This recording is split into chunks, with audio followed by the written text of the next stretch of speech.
ఒక్కొక్క మాట మాట్లాడితే నేను ఎప్పుడన్నా చూస్తా. ఇంకొకటి నేను మీ ఆవిడ చేసినట్టున్నాయా ముసలి చేసినట్టున్నాయా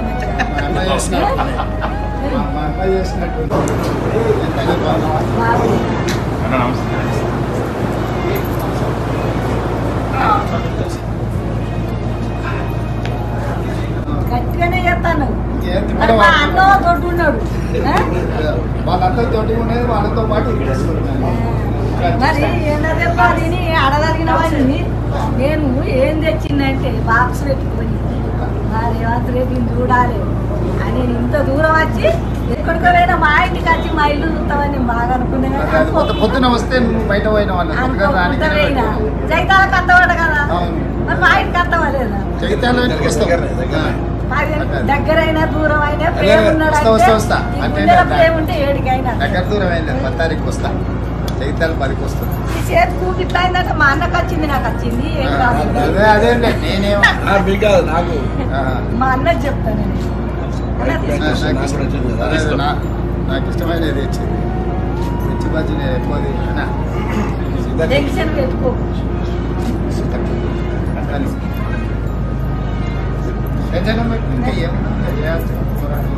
చేయాలి కానీ బాగా రంది పెట్టుకో. నేను తిన్నా తినే మా వాళ్ళకు కట్టెల పొయ్యి పెట్టి చేసుకొచ్చిన. నేను పెడతా ఓసారి పెడతా నీళ్ళ కింద కట్టిన సిలిండర్ పెడితే చెప్పని అయిపోద్ది. మరి బజ్జీ మిరపకాయలు ఎట్లున్నాయి? మీ ఆవిడ చేసినట్టున్నాయా ముసలి చేసినట్టున్నాయా? మీ మాసతో వచ్చింటికి మీ మామ ఉన్నాడు ఇక్కడనే పెట్టుకోపోయి మంచిగా. ఊరు వాతావరణం వ్యవసాయం అన్ని తెలుసు మొత్తం చూసి వచ్చిన చేసి వచ్చిన అన్న ఎన్ని రోజులు అవుతుంది పాదయాత్ర? 20 రోజులు అవుతుందా? ఎక్కడ చూసినా బెల్ట్ షాప్ల పంచాయతీ ఎక్కువ అయిపోయింది, దావతులకు చాలా ఎక్కువ. మందు తాగుడు ఎక్కువ దావతులు ఎక్కువ అయింది. ఇటున్న భాగవతం అటు అవుతుంది అటున్న భాగవతం ఇటు అవుతుంది. అప్పటికప్పుడు ఇటు ఉన్నోళ్ళవి అంతే. నేను అదేందన్నా పారు రమేశ్వరి పోతుంది. ఎవరు అది? ఉప్పుగాలు అనే ఊరు పోయినా 12 వార్డులు ఉన్నాయి. వార్డు మెంబర్ 24 బెల్ట్ షాపులు ఉన్నాయి. ఊర్లో అందరు అమలెక్కలు వచ్చాయా నాయన ఇది ఇక నువ్వు ఏందని వేసి బంద్ పెట్టేయాలని చెప్తారు. ఈసారి వస్తే ఫస్ట్ బెల్ట్ షాప్లో ఈపులు వాళ్ళ సందులు 2 అవుడితోటి ఉత్తరిస్తున్నారు. నాటి పింఛన్ పైసలు అన్నీ ఇస్తుండు, రైతు బంధు పైసలు అన్నీ ఇస్తుండు. ఎక్కువ తక్కువ ఆదాయం ఉంటే కూడా నెల తర్వాత కడతాను ముందుగా నేర్చుకొని వచ్చినప్పుడు దాంతో ఇంకెక్కువైంది.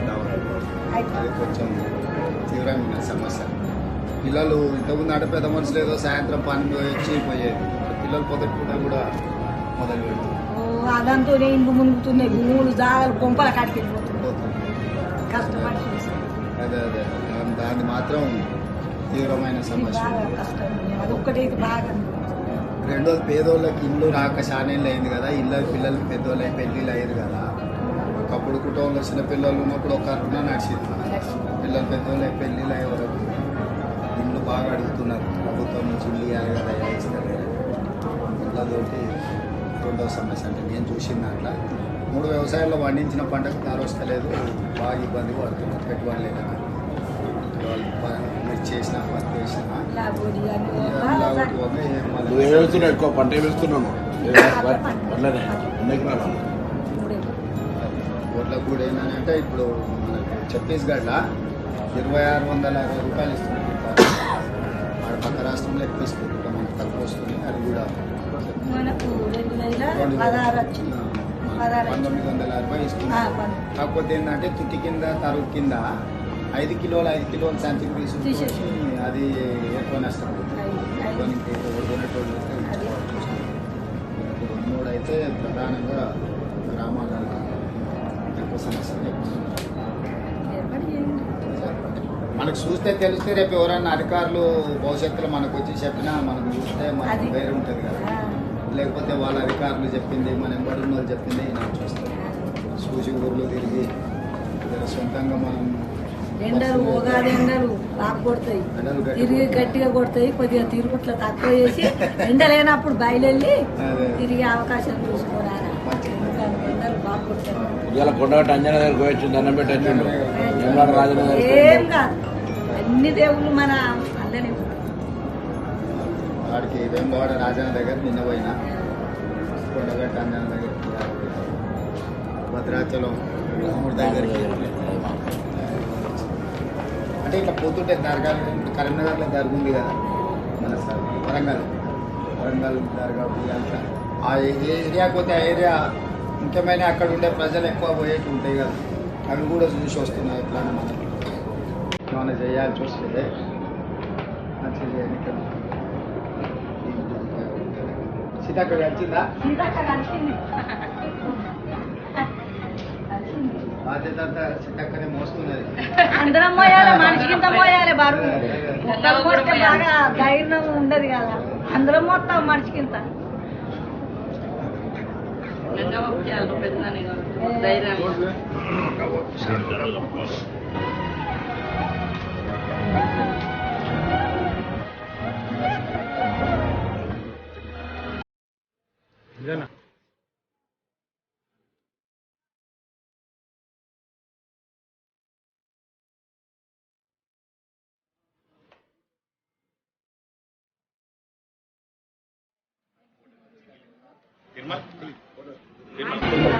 వస్తా 10 తారీఖు నాడు వస్తా. ఇంటికి వస్తా, ఇంటికి వస్తా 10 తారీఖు నాడు వస్తా. 10 తారీఖు వైరాసి దగ్గర పోయినామన్నా అప్పుడు హరీష్